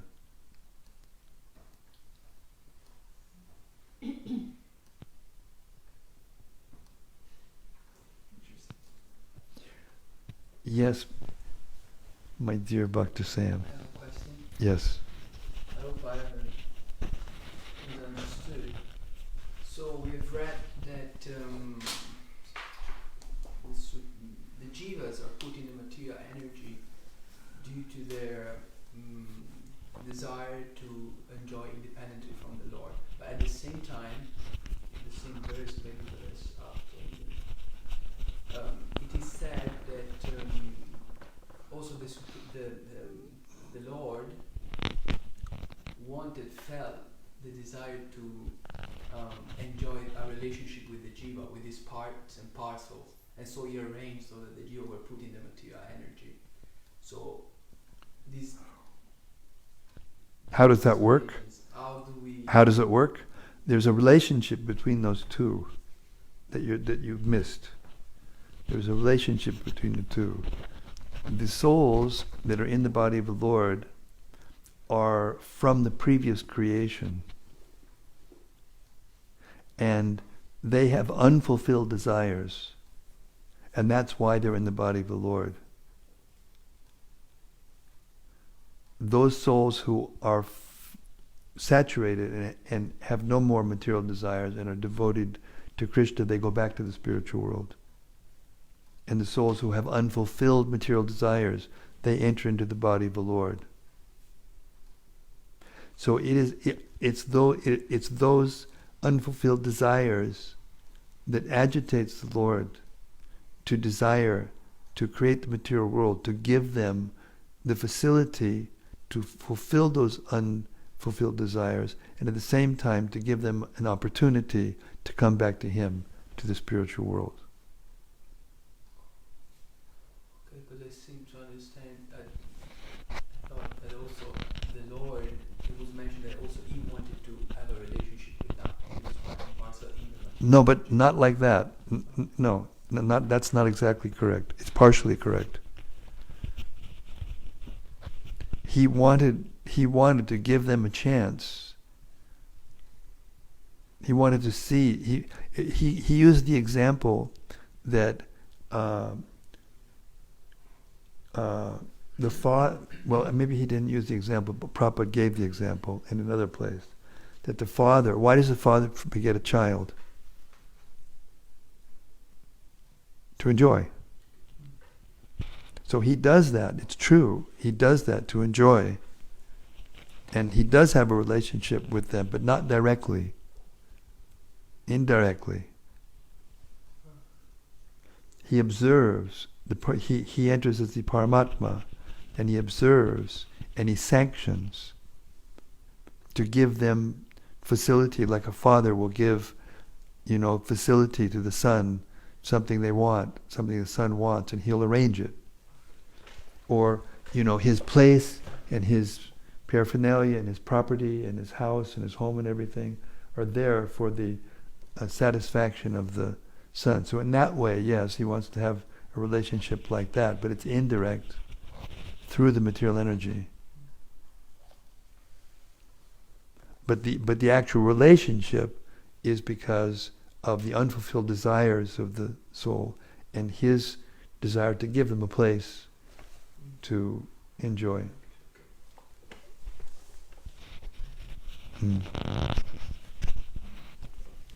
Yes. Maitreya Muni This is Shamagori, the best cook in the world. Go on. Maitreya Muni mentions that the material creation takes place by the help of Yoga Maya. So, Yoga Maya in this sense is Mahamaya. Because Mahamaya is an expansion of Yoga Maya. I see. Naham prakasha sarvasya yogamaya samaritaha. There Krishna says the conditioned souls are forgetful of me in the material world because they're covered by Yogamaya. But in this case it means Mahamaya, an expansion of Yogamaya. So sometimes Mahamaya is called Yogamaya. Right. But because we know in context, because it's in context with the material world and the material energy causing forgetfulness of Krishna, it's not the same as Yogamaya in the spiritual world, where the knowledge that Krishna's God is forgotten, but not Krishna's not forgotten. But Mahamaya causes the Krishna to be forgotten.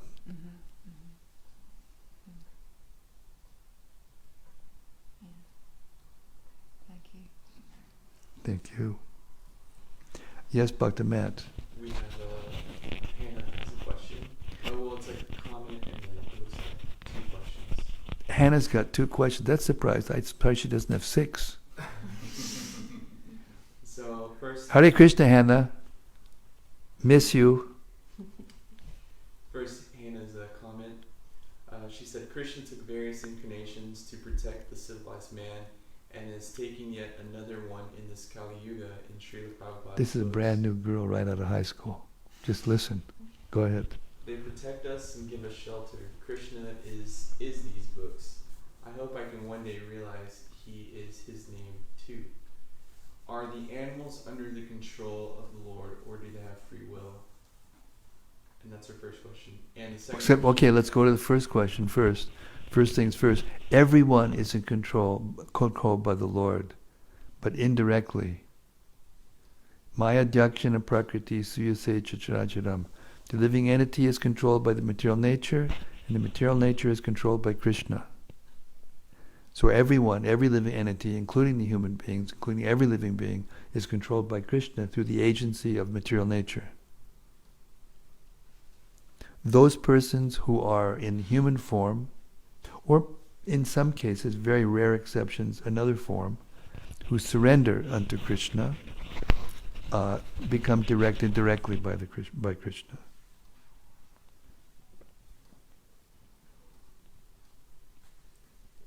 She says, I mean directly for the animals. No.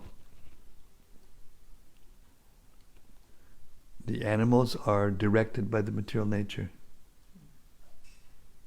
by their instincts.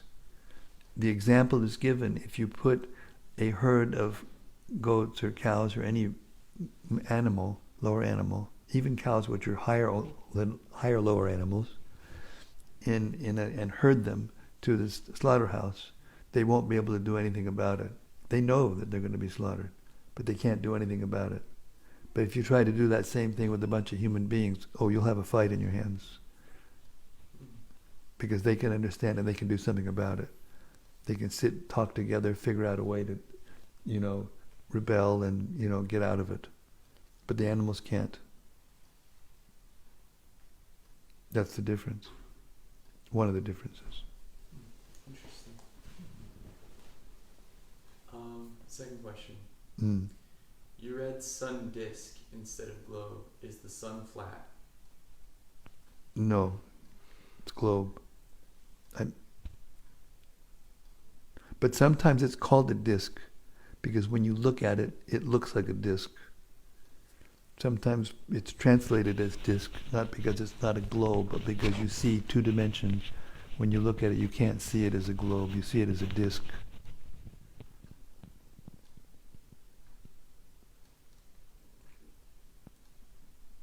Okay? There was another part of the previous question.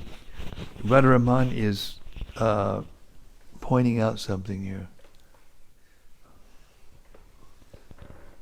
Hannah Gill. Well, he answered that as she was typing it in. Oh, okay. So I answered it? I think so. But ask him. Oh, do they have free will? No. They have a kind of free will. They can go over here and eat this or over there and eat that.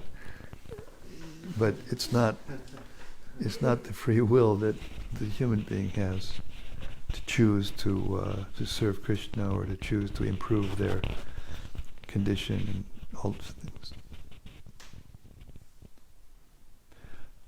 Yes, Dayal Nitai, please. It's still about animals. Still about animals. I hope it doesn't sound ridiculous, but it's not meant to be like that. But what, He's hoping that he doesn't sound ridiculous. It's not meant to be, but he's going to what- say it anyway. what would be the Bhagavatam's approach to which was first, the chicken or the egg?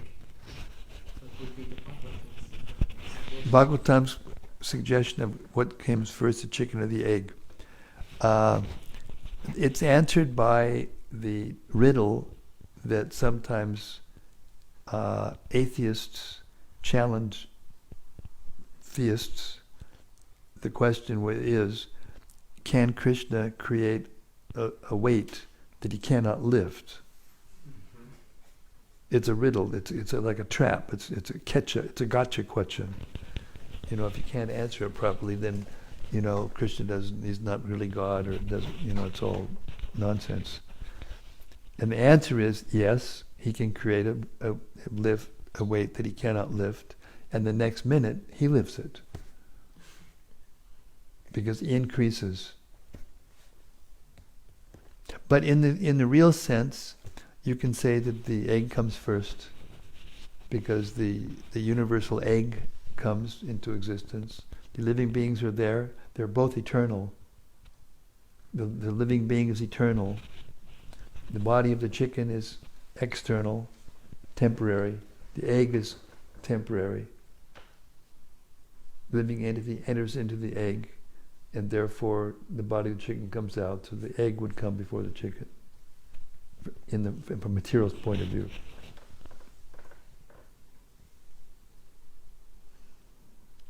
There's living entities. The bodies of living entities are created by different conditions. One of them is by eggs, the other is by perspiration, the other is by embryo, and the other is by seed. Could we say that the form, that particular body, is preconceived by Brahmadan? Or doesn't work like that? Yes, everything is preconceived in the mind of Mahavishnu. There's two creations. There's the Sarga, in which that's when the material energy comes out, as was described in the verses.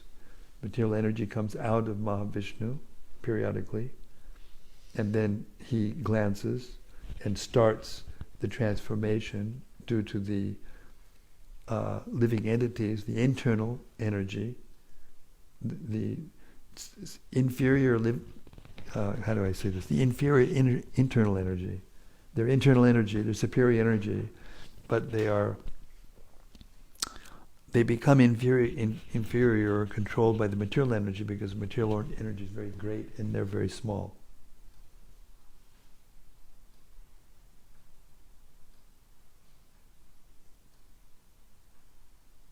Where was I going? What was the question? Yes.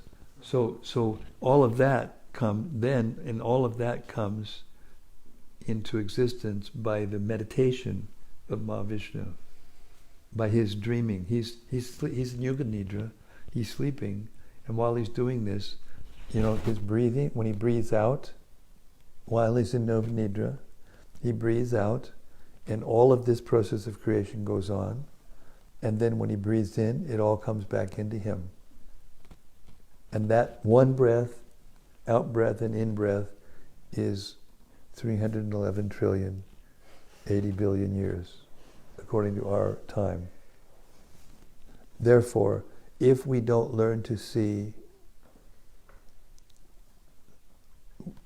through the eyes of the Lord, through the scriptures means through the eyes of the Lord, then we will think how horrible everything is. But it's actually not even a breath. I mean, just calculate now. It's not possible to understand this, but anyway. If you breathe out and breathe in, they have yoga. We have a yoga teacher here who can teach us how to breathe in and breathe out. 2 yoga teachers, actually. But so during that time, 411 trillion, 80 billion years goes by. So in that time, how many times does we have birth? How many times do we have death? It's not even a blink of an eye for Krishna. So we're thinking it's such a big deal because we're caught in the three-dimensional, material nature in what to speak of Kali Yuga, and we're thinking how horrible a God has to be to do something like this to us, but actually it's not even a blink of his eye. Prabhupada used to give the example that sometimes a father or mother will, discipline the child by shaking it or doing something. I mean, in a gross sense, they'll spank them or something, but shake them, and the child will think it's like the end of the earth, You'll start screaming and thinking, what have you done? And the mother's, of course, she has compassion for the child, but she's kind of smiling inside herself, saying, right, 10 minutes from now, you're going to be going and running around and doing the same nonsense, so it's no big deal. But to the child, it's like the end of the earth, the end of the world, Take something away from the child and they just freak out. The other day we had Ragaleka and Davide and Sunayana, 19-month-old little girl, really smart and really precocious and just really drama queen, And she was explaining to me that, and I was watching also, their attention span is very, very short, and something will happen and they'll get upset and they'll just start to I will, and then they just distract the attention over to something else, and then they start doing this other thing, and the other thing is completely forgotten. So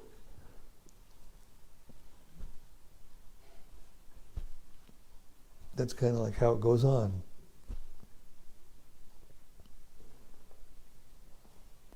Therefore, it's highly recommended that we hear the Srimad-Bhagavatam properly, with rapt attention, and learn it, actually.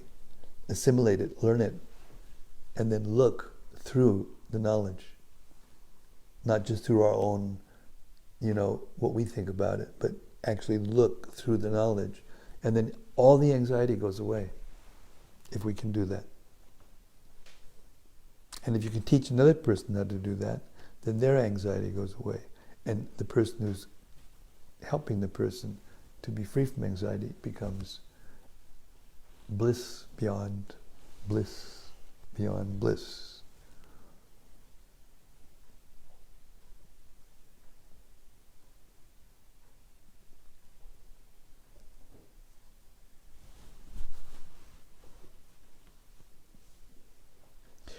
Yes, our dear Doyle Mora.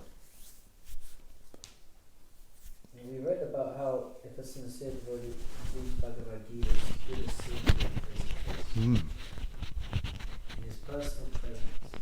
Can you explain what that means? Yes, it means that the Lord and the Lord's form and the Lord's activities and the sound vibration that describes the Lord, especially the sound vibration that comes out of the Lord's mouth, are absolute. Just like there's a difference in the material world between the sound of a form and the form itself. Prabhupada always used give the example of water and the sound of water and the form of water. I can chant water all day if I'm thirsty, and I'll just get more thirsty, and eventually I die if I'm foolish enough to try such a thing. But if we chant Krishna's name, there's no difference between Krishna and his name, and therefore we become satisfied. So when we hear the Bhagavad Gita, actually hear the Bhagavad Gita, and I was going to bring up this point because that was one of my reflections. I have some quotes from the Chaitanya Charitamrita, which I will share with you now, in which he explains this. I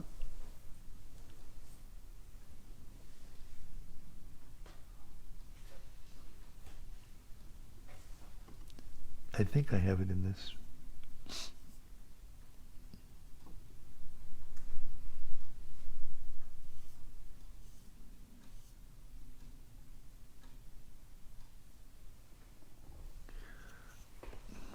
This is from Chaitanya Charitamrita, Antu Lila. The author requests every reader to hear these talks with faith and without argument. By studying them in this way, one will be able to understand the confidential truth of Sri Chaitanya Mahaprabhu. Anjulila 8:308. Then, anyone who desires to cross the ocean of nations, please hear with great faith the life and characteristics of Sri Chaitanya Mahaprabhu. Anjulila 11:107. And just try to hear these topics with faith, for there is great pleasure even in hearing them. That hearing will destroy all miseries pertaining to the body, mind, and other living entities, and the unhappiness of false arguments as well. Sri Chaitanya Charitamrita is ever increasingly fresh, for if one hears it again and again, the heart and ear can become pacified. So that's the evidence that the sound of Krishna's pastimes, Lord Chaitanya's pastimes, and Krishna's words in the Bhagavad Gita are not different than him. Because first of all, you cannot tire of hearing it if you're hearing it. If you're arguing while you're hearing it, then you're not hearing it. And that's what Jesus meant when he said, "Let those who have ears hear." Therefore, just because it's true doesn't mean that everyone's experiencing that, or that everyone will experience that. And it's not evidence that it's not true because they're not experiencing it, because it requires a proper receptor as well as a transmitter. Don wants something else to say. So just following on from that, in that sense, because of course we understand that the Holy One is also non-different Yes. of the Lord. And in a similar way, somebody who's qualified to hear that holy name will be able to experience it, somebody who's not so much. Yes. So why is it that chanting of the holy name is so much emphasized rather than reading of the scriptures, reading of Bhagavad Gita? It isn't. It isn't. Mm. That's an illusion. It isn't. It's emphasized just as much in the purports of the Bhagavatam and Bhagavad Gita. I mean, almost in every page of the purports, Prabhupada's purports, he describes how the chanting is the beginning, and then I think I have another here quote for you, which will answer this right from the Bhagavatam. This is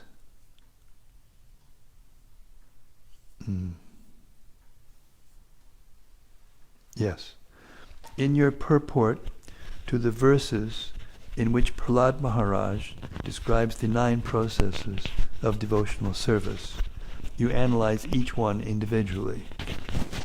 In the first paragraph of the section explaining the process of hearing, you write, Shravanam.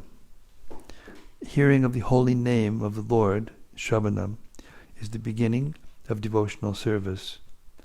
Although any one of the 9 processes is sufficient, in chronological order, the hearing of the holy name of the Lord is the beginning. Indeed, it is essential. The second paragraph begins in the same section. Hearing from the text of Srimad-Bhagavatam is considered the most important process of hearing. Srimad-Bhagavatam is full of transcendental chanting of the holy name, and therefore the chanting and hearing of Srimad-Bhagavatam are transcendentally full of mellows. In Srimad-Bhagavatam, great devotees like Shukadeva Goswami have specifically described Lord Krishna's holy name, form, and qualities. Unless one hears about the holy name, form, and qualities of the Lord, one cannot clearly understand the other processes of devotional service, including the chanting. Then he says, in another purport, hearing about the activities of Krishna is the beginning of purified life, punya shravana kirtana. Simply by hearing and chanting, one becomes purified. Therefore, in discharging devotional service, shravana kirtana, hearing and chanting, is most important. Then, with purified senses, one begins to render service to the Lord. Rishikena, Rishikesha, Sevanang, Bhaktir, Uchite. This is called Srimad Bhagavatam. In this way, Srila Prabhupada, on practically every page of your Bhaktivedanta purports, you enlighten us about the importance of hearing your books along with the chanting of the holy names of the Lord. You insist that they are both kirtan. They are equally important, essential in fact. And you also confirm the same truth in discussions with your disciples. For example, Srila Prabhupada. Both of them are kirtan. When you chant, that is also kirtan. When you distribute book, that is also kirtan. When you read book, that is also kirtan. That's Honolulu. These are all in your last offering. Yeah. Now I read this last night, but I think it's very relevant to your question tonight, so I'm going to repeat it from my notes for next year. A little preview of coming attractions here. Wait, I gotta find it because I closed my computer and restarted it. Just a second.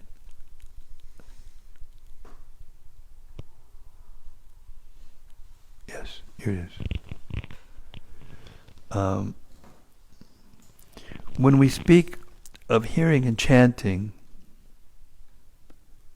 it means that not only should one chant and hear the holy name of the Lord as Rama, Krishna, or systematically as 16 names, Hare Krishna, Krishna Krishna, Hare Hare, Hare Rama, Rama Rama, Hare Hare.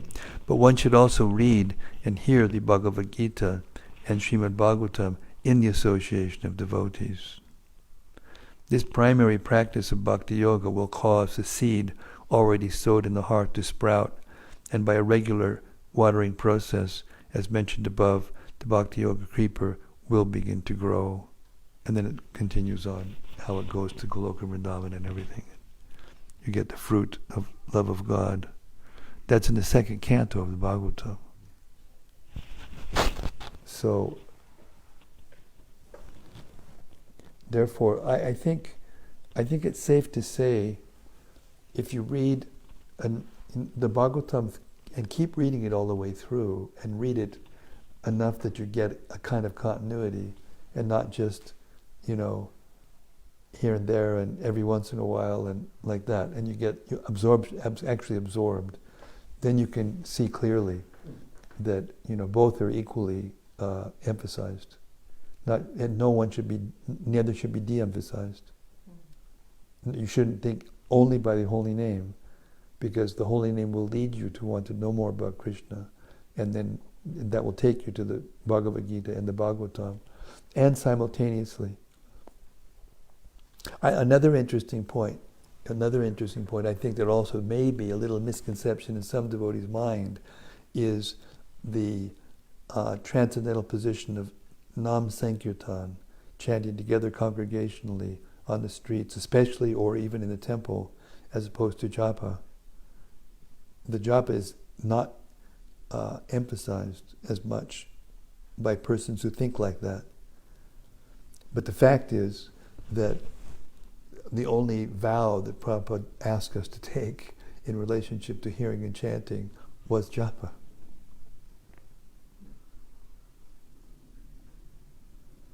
So the japa is most important.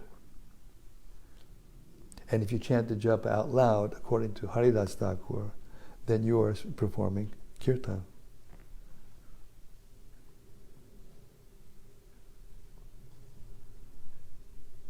And even there's one verse where it says that Haridas Thakur says, chant your japa loudly. Most devotees chant japa.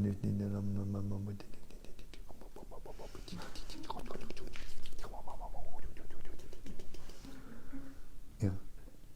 Hare Krishna, Krishna Krishna, Hare Hare. When you leave Prabhupada, when you hear him chanting japa, it's full throat, full vibration of the sound, and he says, especially so that others can hear, not just yourself can hear, but so that others can hear. That's kirtan, sankirtan.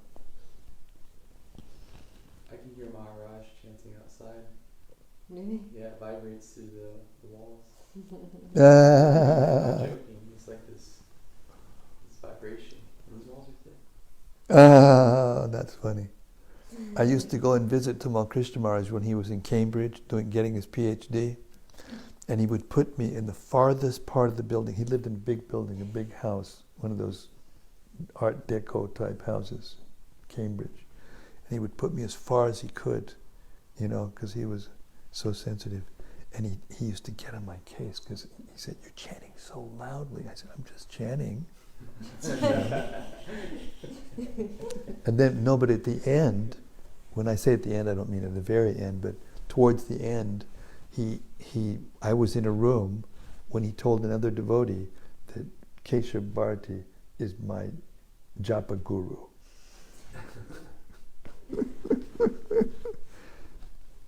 I got a kick out of that, to say the least. Yeah, because we're supposed to associate with Krishna. When we're chanting, we are associating with Krishna. It's just whether or not we can. And those great souls who are relish more than anything else going out in public and chanting the holy name, they relish. As do we who go out regularly and distribute Prabhupada's books in any venue, in any way, relish the same nectar.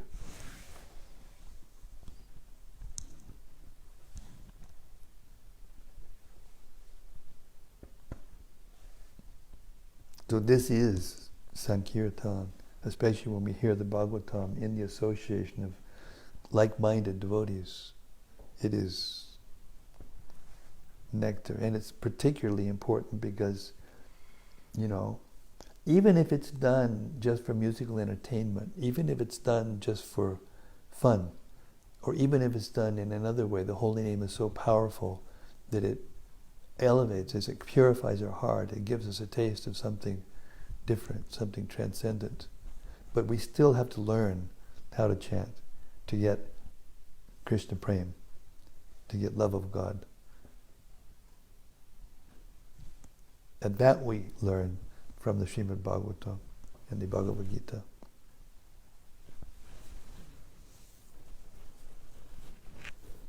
Therefore, that one particular part that we read before, where Prabhupada said, in the explanation of Prahlad Maharaj's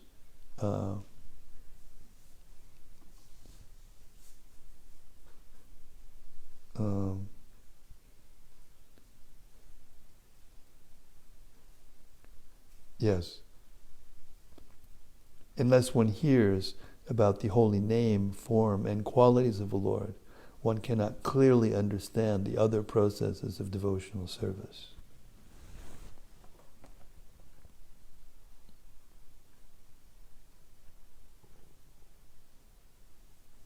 Therefore, when it says that the Yuga Dharma, Harinama, Harinama, Harinama, Vigabla, it is the Yuga Dharma, but it comes with the Bhagavatam and the Gita, and you can't separate them.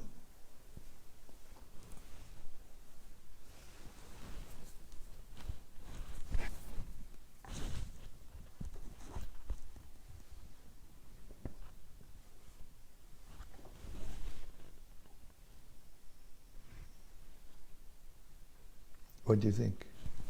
Is it true or not? I think it's true. Thank you. Oh, thanks. Boy, that made my day. You just made my day. You really did. Honestly. Why isn't it going? Anyway. I'm going to stop now. It's getting a little late, 8:40. Later than we usually go. But this is, what can I say? Hard to stop. Hard to give up this company. Very hard to give up this company. The preachers. Company of the preachers. We have Dalitai, Radhananda. If you knew how they were preaching, it would blow your mind. They're like preaching in the place where they have their prasadam distribution place. They're surrounded by, like slaughterhouses and, not slaughterhouses, but places where it's amazing. Huh? Butchers, yes. And sometimes they come in to get their change and their blood all over them, and finally they decided, okay, we're not going to do this anymore because we don't want to support what you're doing. And they wouldn't talk to them for like a long time, walked on the street, just, even though they're neighbors and they have business.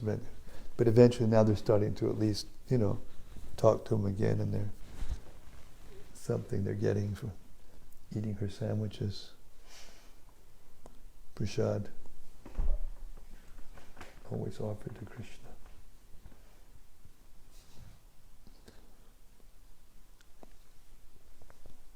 Sankirtan.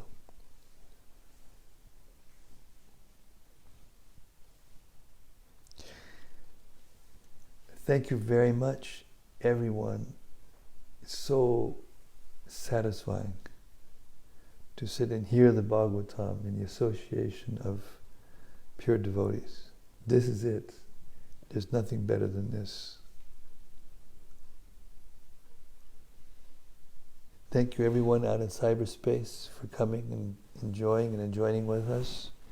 Thanks Hannah for your questions and all of the things you're doing out there to keep watching what did John, Bhakti John, he said to me, we're holding down the fort till you get back. All right, thanks for holding down the fort. Gaur Premanandi Hari Srimad-Bhagavatam ki jai. Shri Vidura ki jai. Maitreya Muni ki jai. Samaveda Bhakta Brinda ki jai. Gaur Premanandi Hari Hari Bo. Thank you very much. Hari.